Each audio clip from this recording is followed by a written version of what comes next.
Radhe Radhe everyone, Pacific world में आप सभी का स्वागत है। फ्रेंड्स, आज की वीडियो में मैं आपको माँ मंगला गौरी की व्रत कथा सुनाऊंगी।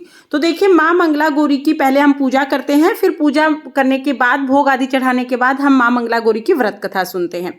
व्रत कथा सुनने के लिए हम अपने सीधे हाथ में फूल और चावल ले लेंगे, उसके बाद हम व्रत कथा सुनेंगे। तो चलिए व्रत कथा शुरू करते हैं। पुष्पा नगर में एक छोटा सा गाँव था। गांव में एक साहूकार और उसकी पत्नी रहते थे।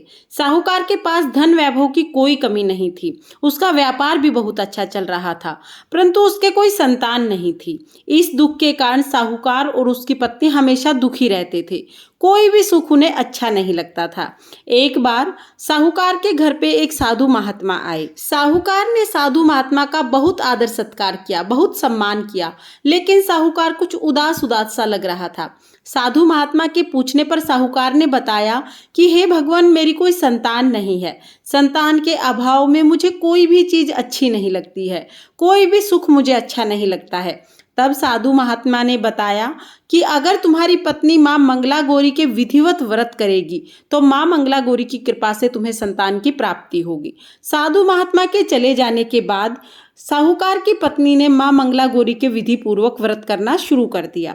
व्रत करते करते बहुत समय बीत गया।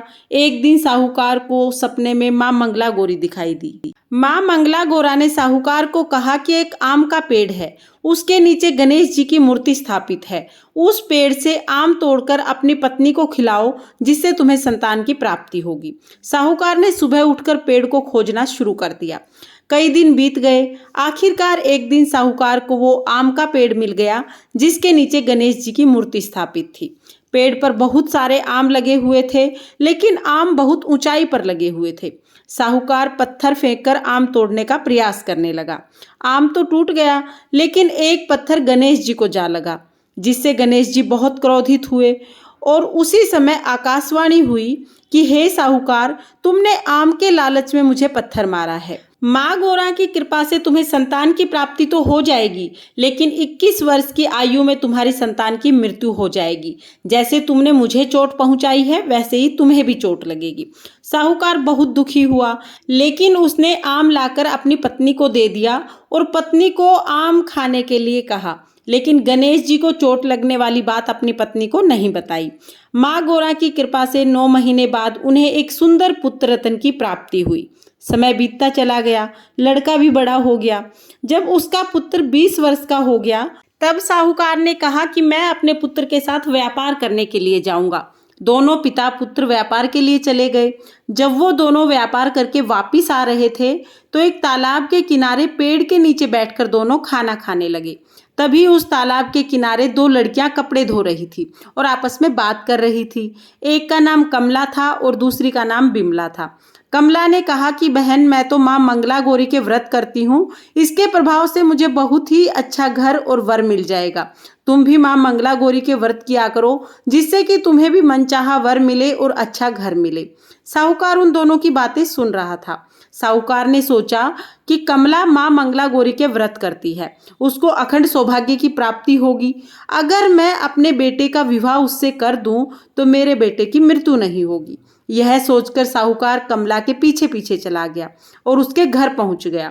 घर पहुंचकर साहूकार ने कमला के पिता से अपने बेटे और कमला के विवाह की बात कही। कमला के पिता विवाह के लिए राजी हो गए। शुभ समय देखकर दोनों का विवाह कर दिया।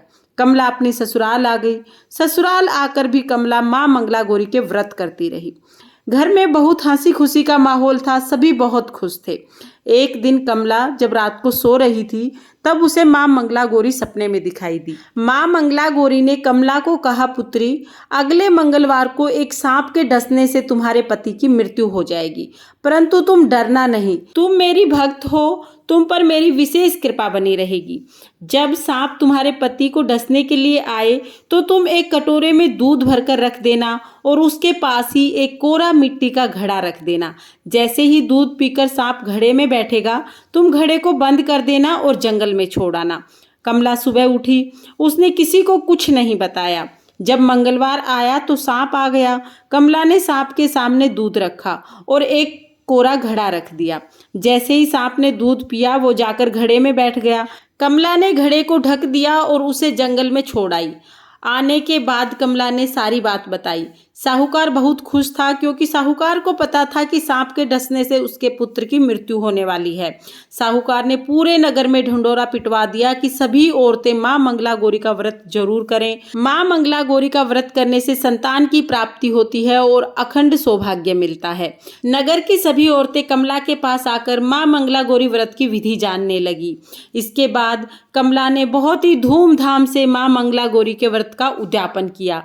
हे मां मंगला गौरी, जैसे आपने कमला के सुहाग की रक्षा की, वैसे ही इस कहानी को कहते सुनते हुकारा भरते सभी के सुहाग की रक्षा करना और सभी पर अपनी कृपा दृष्टि बनाए रखना। इस तरह से हम मां मंगला गौरी की कहानी सुनेंगे।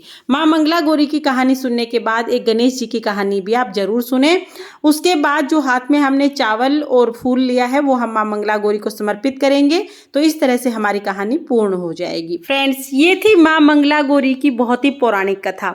अगर आपको ये कथा पसंद आई हो तो वीडियो को लाइक कर देना और हिंदू धर्म के सभी तीज त्योहारों की जानकारी के लिए मेरे चैनल को सब्सक्राइब कर लेना। मां मंगला गौरी के व्रत से संबंधित सभी वीडियो चैनल पर आ चुकी हैं। सभी का लिंक मैं आपको डिस्क्रिप्शन में दे दूंगी, एक बार आप उन्हें भी जरूर देखना। फिर मिलते हैं किसी और वीडियो के साथ, तब तक के लिए जय मां मंगला गौरी। राधे राधे।